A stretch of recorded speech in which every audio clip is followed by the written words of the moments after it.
What is up, my viewers? Spang here, bringing you another World of Tanks gameplay commentary. This time, it is one that Minnow from the SVK2 clan has sent in. He has sent in multiple replays before. And yes, if you notice, this is the same map, Siegfried Line on Assault, that we saw with my last commentary. However, this is from the other side. This is a Tier 8 match as opposed to a Tier 7 match.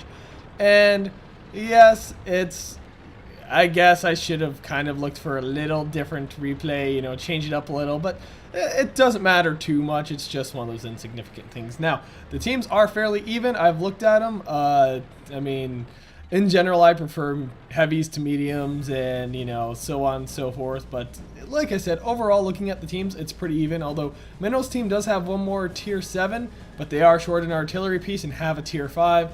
It's that Panzer IV, it's debatable how useful he is going to be, but we will see what happens here very shortly. You know, the enemy team only has Tier 4 artillery, not too hard hitting. It's not really gonna hurt any Tier 8 that much. Now, it might hit a Tier 6 for a decent amount, or a Tier 7 even.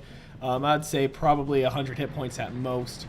And ooh, Minnow, I forgot how much his frames per second suffer in this game. He's playing with at most like, oh, there we go. It just peaked at 12 frames per second, but still, trying to play with that low of FPS is never ideal. There are certainly ways you can improve it. If he is not playing on the lowest graphic setting, I highly recommend it.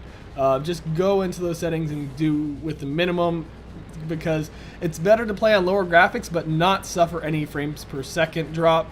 You want to have ideally approximately 25 to 30 frames per second and more if you can. I mean, right now I think this replay is capped at 30 frames per second because that's what Fraps does.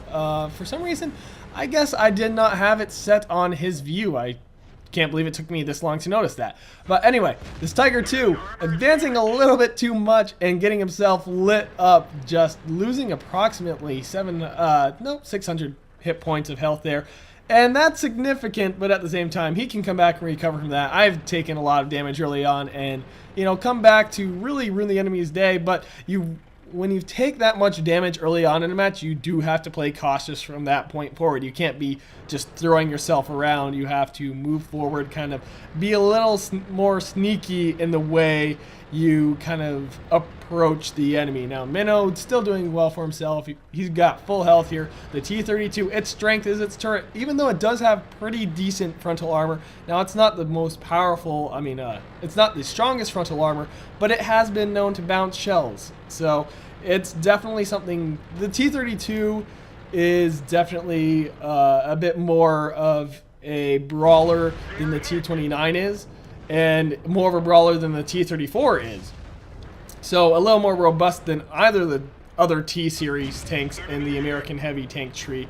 But the M103, as you have seen in my replays, is definitely potent, and so is the T110E5. Minnow here having a medium somewhat on his backside, but his team does have him covered for the moment. The enemy doing a very good surround here, and Minnow's team in trouble if the enemy manages to execute this well. Ooh, artillery, like I said, there you go. Minnow lost his driver. That's the most significant thing, but immediately gets his driver back into action. It's one of those judgment calls. I personally probably would have done it, but at the same time, if I can, wow, that E4, not sure what he was doing, but Minnow basically shoving a shell right in between that tank's turret and his body. The enemy team not too greatly executing this circle movement.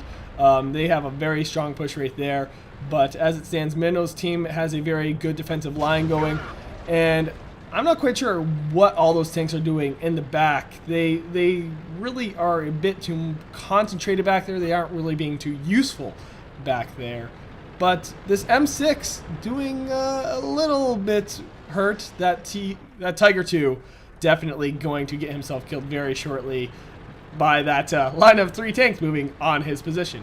Now, this frontal push is the main concern. That IS-3 certainly I shouldn't say certainly, but most likely will not live for much longer, especially versus an IS-3, a T-34, and is there a third tank? No, there is not. That T-34 advancing a bit too much, if I do say so myself. Gonna get himself killed here by Minnow. if Minnow didn't bounce. How unfortunate. Now, there we go. The enemy killed the Tiger P, and Minnow and this IS-3 are somewhat surrounded, but that IS-3 came in and killed off that T32, evening the playing field just a little bit. Minnow managing to kill off that IS-3, and the M6 really a non-factor at this point. Now that Tiger 2 should be eliminated as quickly as possible. Let's see if Minnow properly prioritizes the targets. Looks like he will, but is the Tiger 2 visible? No, it is not. He checks, though. So I do have to give him props for that. I would have done the same thing in that situation. Few shells, you know, bounced off Minnow, giving his tank a cool battle-scarred look.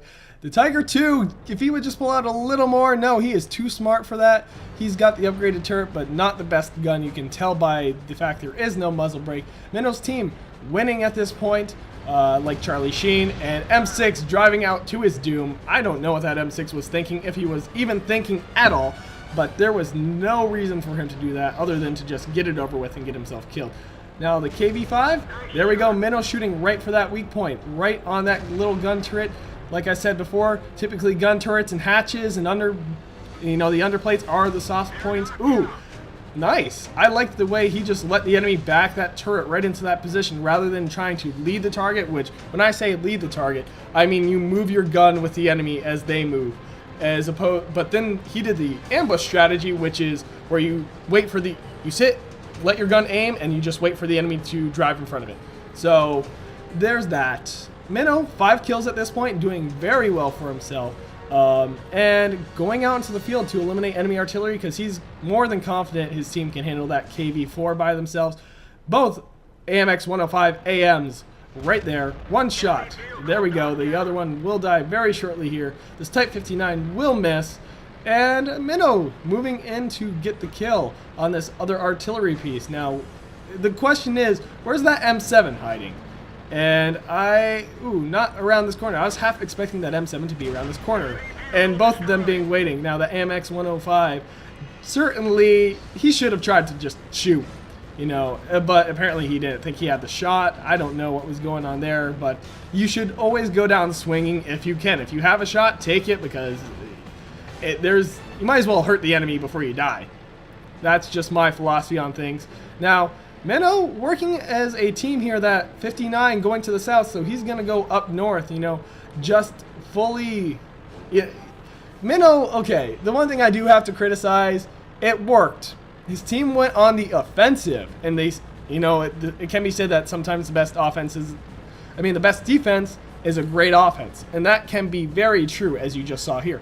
But at the same time, you should not immediately go on the offensive. And, okay, so I guess there really isn't anything to criticize, because that's exactly what Minnow's team did. They were initially on the defensive, very bunkered down in that city, not pushing forward unnecessarily and just waiting for the enemy to come to them.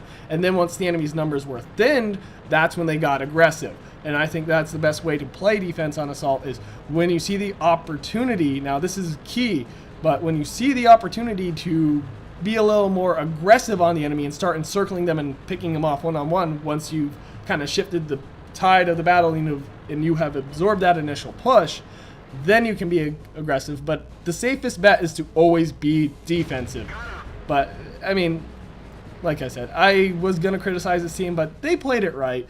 Like I said, safe bet, always play as defensive as possible, because so many assault battles are lost by the defense simply because they felt the need to go out there and get themselves shot up, and, it's always frustrating.